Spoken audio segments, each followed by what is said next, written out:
मैं कोणार्क हूं। मैं पत्थरों में गढ़ी एक गाथा हूं। मैं सूरज की पहली किरण की छवि हूं। मैं अनंत समय के चक्र में घूमता एक रथ हूं। मेरा अस्तित्व सिर्फ पत्थरों में नहीं, बल्कि हर उस व्यक्ति के हृदय में है जिसने मुझे देखा, महसूस किया और मुझ में सूर्य की अनंत शक्ति को पाया। दोस्तों, भारत में जब भी कला, आस्था और विज्ञान के संगम की बात होती है, तो कोणार्क का सूर्य मंदिर एक अद्भुत मिसाल के रूप में सामने आता है। यह कहानी शुरू होती है 13वीं शताब्दी में, जब पूर्वी गंग वंश के राजा नरसिंह देव प्रथम ने अपने शासनकाल में एक ऐसा मंदिर बनाने का निश्चय किया जो न केवल वास्तुकला की दृष्टि से अद्वितीय हो, बल्कि सूर्य देवता के प्रति उनकी गहरी श्रद्धा को भी प्रकट करे। इस मंदिर को एक विशाल रथ के आकार में बनाया गया, जिसमें 12 विशाल पहिए और 7 बलशाली घोड़े लगे थे, जो सूर्य देव की आकाशीय यात्रा का प्रतीक थे। हजारों कारीगरों ने इस दिव्य संरचना को आकार देने के लिए दिन रात परिश्रम किया। कहा जाता है कि इस मंदिर का निर्माण 12 वर्षों तक चला। मंदिर की दीवारों पर जटिल नक्काशी की गई, जो उस युग के समाज, कला, संगीत और संस्कृति को दर्शाती है।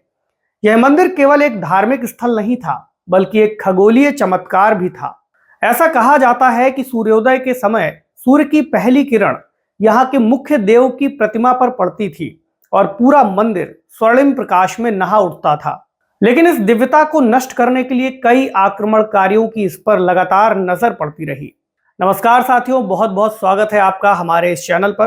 दोस्तों, अनअकैडमी का अब तक का सबसे बेस्ट डिस्काउंट ऑफर शुरू हो गया है, जहां पर आपको 60% तक की छूट मिल सकती है। तो अगर आप अपनी यूपीएससी की जर्नी के लिए अनअकैडमी से जुड़ना चाहते हैं, तो यही वो सही मौका है, सही अवसर है जब आपको इस ऑफर का लाभ उठाना चाहिए। और इस ऑफर को अवेल करने के लिए हिम शर्मा कोड का इस्तेमाल करना ना भूलें। तो साथियों, 1568 ईस्वी में बंगाल के अफगान शासक सुलेमान कर्रानी का सेनापति कला पहाड़ ओडिशा पर आक्रमण करता है।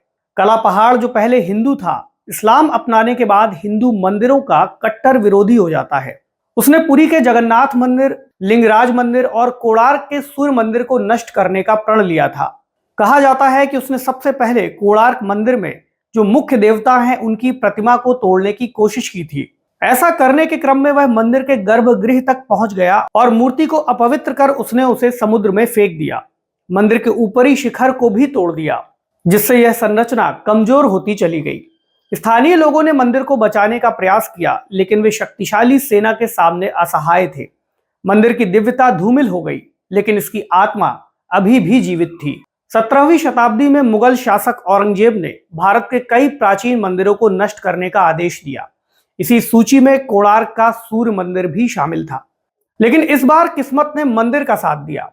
मंदिर की विशालता और दुर्गम स्थिति के कारण मुगल सेना इसे पूरी तरह ध्वस्त नहीं कर सकी। हालांकि समय के साथ मंदिर की संरचना कमजोर होती गई और धीरे धीरे यह खंडहर में तब्दील हो गया। लेकिन हर युग में कोई ना कोई इस मंदिर को बचाने के लिए आगे आता रहा। 1806 में ब्रिटिश अधिकारी कर्नल मैकेंजी ने इस मंदिर का पहला विस्तृत सर्वेक्षण कराया। यह पहली बार था जब पश्चिमी दुनिया को इस अद्भुत स्थापत्य कला के बारे में पता चला था। 19वीं शताब्दी में प्रसिद्ध इतिहासकार जेम्स फर्ग्यूसन ने इस मंदिर को भारत की स्थापत्य कला का अद्भुत उदाहरण बताया था। लेकिन तब तक यह मंदिर लगभग पूरी तरह से नष्ट हो चुका था। 1903 में ब्रिटिश पुरातत्व विभाग यानी आर्कियोलॉजिकल सर्वे ऑफ इंडिया ने मंदिर के संरक्षण का कार्य शुरू किया। 1940 के दशक में भारतीय पुरातत्व सर्वेक्षण ने इस मंदिर के संरक्षण के लिए बड़े प्रयास शुरू कर दिए थे, जिसका नतीजा यह हुआ कि 1984 में यूनेस्को ने इसे विश्व धरोहर स्थल घोषित किया। आज कोणार्क का सूर्य मंदिर एक पर्यटन और शोध केंद्र बन चुका है। हर साल लाखों लोग यहाँ आते हैं और इसकी भव्यता को निहारते हैं। कोणार्क सिर्फ एक मंदिर नहीं है, यह एक गाथा है। यह समय के चक्र की अमर कहानी है। इस मंदिर ने निर्माण का गौरव देखा है, विनाश का भयावह मंजर देखा है, पुनर्जन्म का चमत्कार देखा है। जब सूरज उगता है तो उसकी किरणें मंदिर की नक्काशी में उभरती हैं, मानो इतिहास खुद अपने अस्तित्व को दोहरा रहा हो।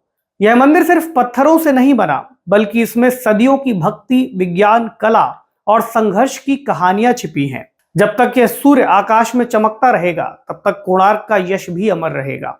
तो साथियों, अगर आप यूपीएससी की जर्नी से जुड़े हुए हैं या किसी अन्य परीक्षा की तैयारी कर रहे हैं, तो आप हमारे इस चैनल को सब्सक्राइब कर सकते हैं, जिसमें हम विस्तार से आने वाले समय में और भी प्रोग्राम्स लाएंगे, जहां पर आपकी तैयारी से जुड़े और भी महत्वपूर्ण विषय और रोचक तथ्यों को शामिल किया जाएगा। मिलते हैं आपसे अगले वीडियो में। जय हिंद।